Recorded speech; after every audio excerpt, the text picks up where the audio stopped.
Gawa tayo ng merienda na masarap na pangnegosyo.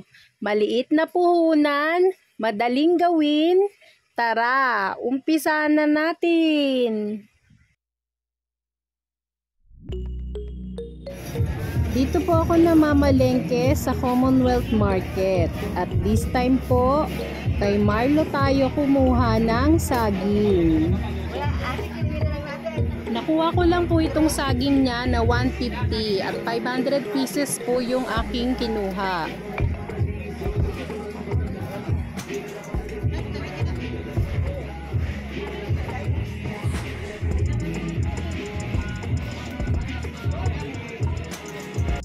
Ito na po yung ating isang piling na saba ng saging. 20 pieces po ito. Babalatan na po natin.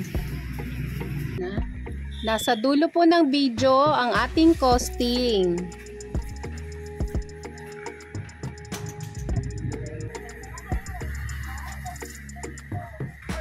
Kung gusto nyo po ng ganitong mga video, please like and subscribe to our YouTube channel.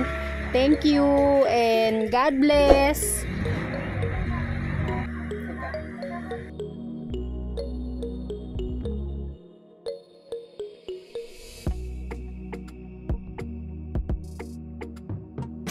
Ito na po ang ating nabalatan na saging. Hahatiin naman natin ito sa dalawa. Gagawin lang natin ito hanggang sa mahati na natin lahat ng saging.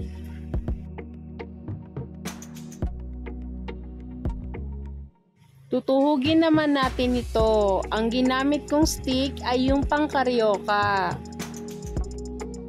Gagawin lang natin ito hanggang sa matuhog na natin ng lahat ng saging.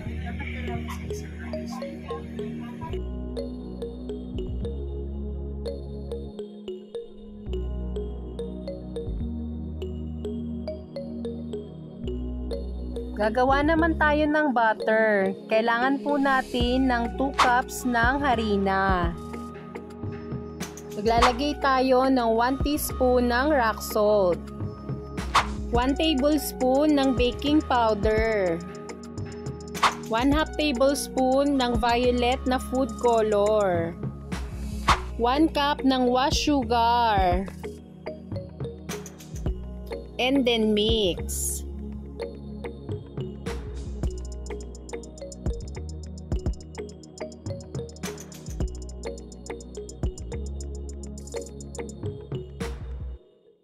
Maglalagay din tayo ng 1 tablespoon ng ube food flavor. At ng tubig, sinabay ko na rin po yung paghahalo.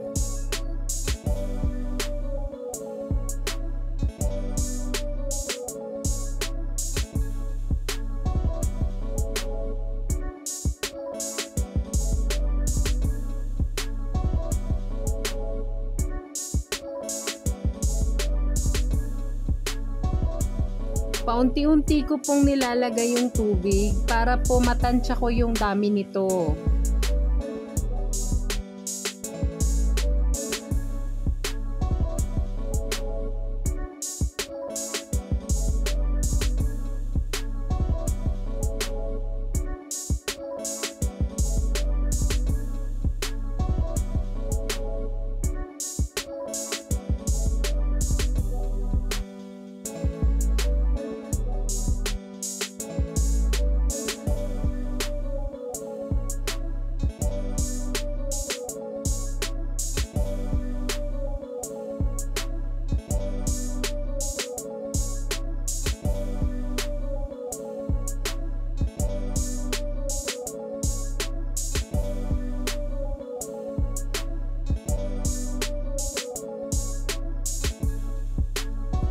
Ayan.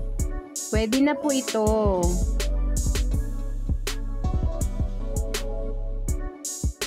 I-dip natin ang mga saging sa ating batter.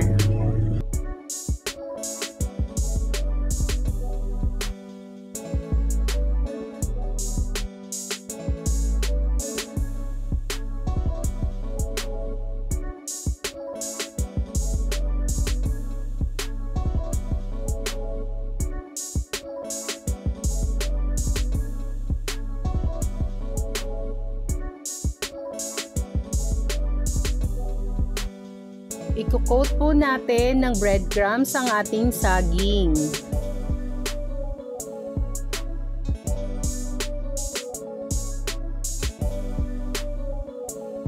Gagawin lang natin ito hanggang sa ma-coat na ang lahat ng ating mga saging.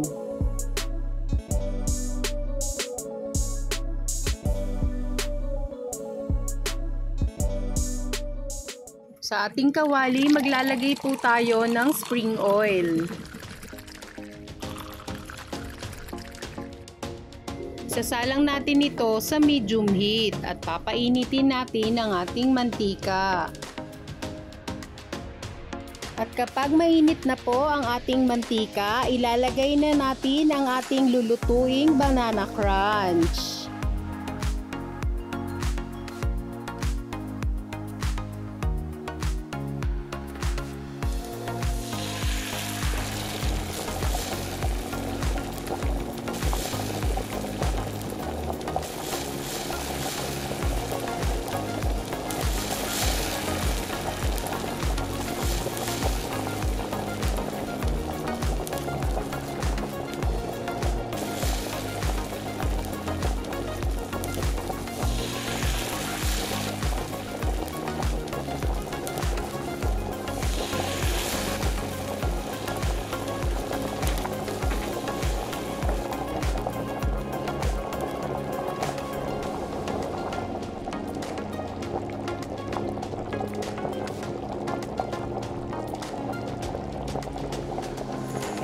At kapag nag-brown na po, pwede na ito.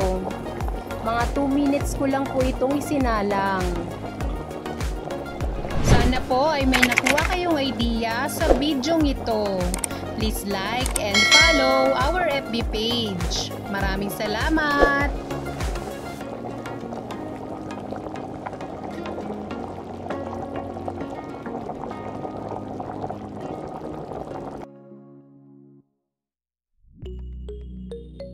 After nating ma-fried ang ating banana crunch, maglalagay tayo ng margarine. Nagdadagdag po ito ng linamnam sa ating banana crunch.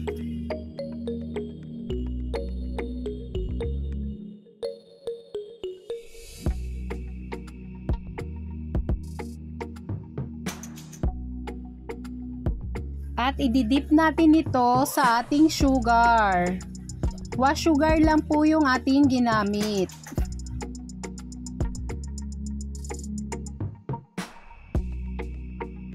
At pwede din naman na i-sprinkle natin ito. Mas madali kasing gawin yung i-sprinkle kesa yung i-dip natin yung sugar. Ayan po, kikitang kabuhayan na tayo. Yeah, boy.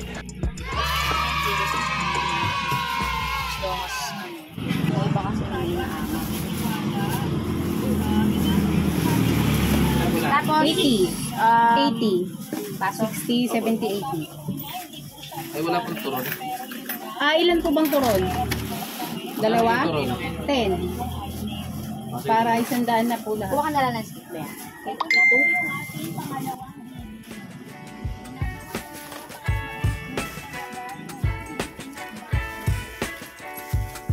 Thank you. Yung sobra po ng ating butter, ginawa ko po siyang maruya. At para po sa ating costing ng ating banana crunch, nag-costing po tayo based sa ating napamili. Ang ating puhunan ay 122 pesos. Ang nagawa po natin ay 40 pieces. Ang bentahan po nito ay 7 pesos per piece. At ang ating total sales ay 280 pesos. At ang pwede nating kitain ay 158 pesos. Sana po ay may nakuha kayong idea sa video nito. Ube po yan. Wala kasi siyang sunog eh, pero ube yan. Sige, bigay ko sa'yo lahat na. Ha? Yun tayo, kung gusto mo yung isang ano lang. Oo, yung isa, plain. bigay ko sa kanya yung isa. Para matikman niya. Sayang kasi yun.